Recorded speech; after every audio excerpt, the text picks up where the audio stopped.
bent. TheJetsBlog.com follow on Twitter. The Jets are notorious for their draft mistakes, with ESPN's annual fan montage almost as much of an institution as the draft itself. Coming up with a top 10 ranking of the biggest mistakes in the last 25 years is therefore a challenging task.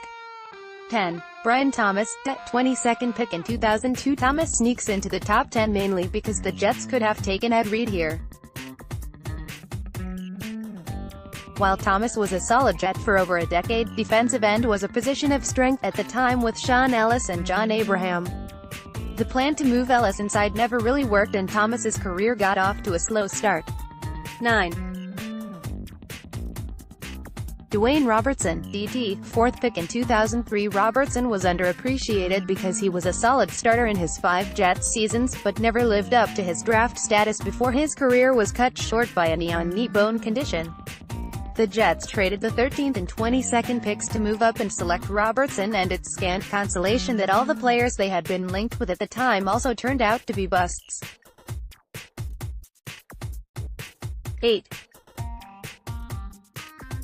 Geno Smith, QB, 39th pick in 2013. Smith was once considered a potential first overall pick and the Jets couldn't resist taking him when he dropped into the middle of the second round. After an inconsistent rookie year, Smith regressed badly in year 2. Before he could bounce back in 2015, the embarrassing locker room incident with IK Enemkpali effectively ended his Jets career. 7. Mark Sanchez, QB, 5th pick in 2009. Sanchez had a more successful Jets career than Smith, and arguably extending him prematurely was a bigger mistake than drafting him in the first place, as he regressed thereafter. However, this was under the old rookie scale, where a failed top 5 pick was much more damaging financially, even though the Jets had pulled off a coup by effectively trading some spare parts and dead weight to move up to that spot. 6. Dee Milliner, CB, 9th pick in 2013. Entering his second season, some people were projecting Milliner to be a potential Pro Bowler, after a strong finish to his uneven rookie campaign. However, following an early season Achilles injury, he would never again make it onto the field on defense in an NFL game. Milliner is still only 27 and should be hitting his peak as a core contributor. Instead, he's another wasted top 10 pick, albeit one that was partly due to misfortune. 5. The Isaac 12, 2014 draft first-round pick Calvin Pryor or second-rounder Jay Samara were arguably bad enough picks to warrant inclusion on this list. However, the sheer futility of a draft where you have 12 picks and have almost nothing to show for it a few years later cannot go unrecognized. General manager John Isaac, in what would be his second and final draft with the Jets, opted not to make any trades. Of the players selected, only Quincy Enunwa is still on the Jets, and even he was released initially only to later make it back after a spell on the practice squad. 4.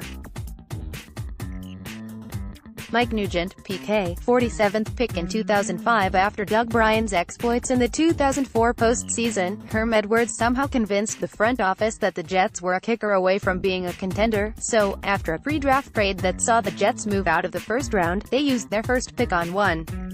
If this strategy wasn't foolish enough, Nugent wasn't even that good, moving on after 4 underwhelming years.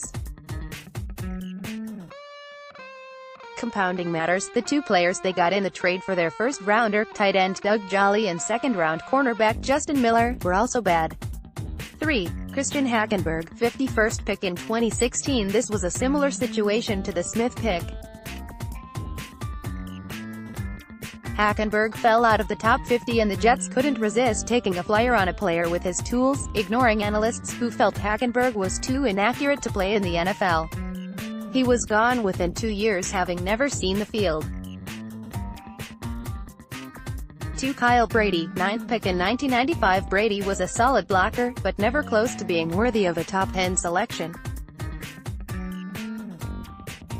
In terms of opportunity cost, this one stung as the fans had been chanting for Warren Sapp. The Jets, scared away by off-field concerns, ended up passing on Sapp, who won a Super Bowl ring and went to 7 Pro Bowls. 1. Vernon Gholston, OLB, 6th pick in 2008, no sacks, no interceptions, no fumble recoveries.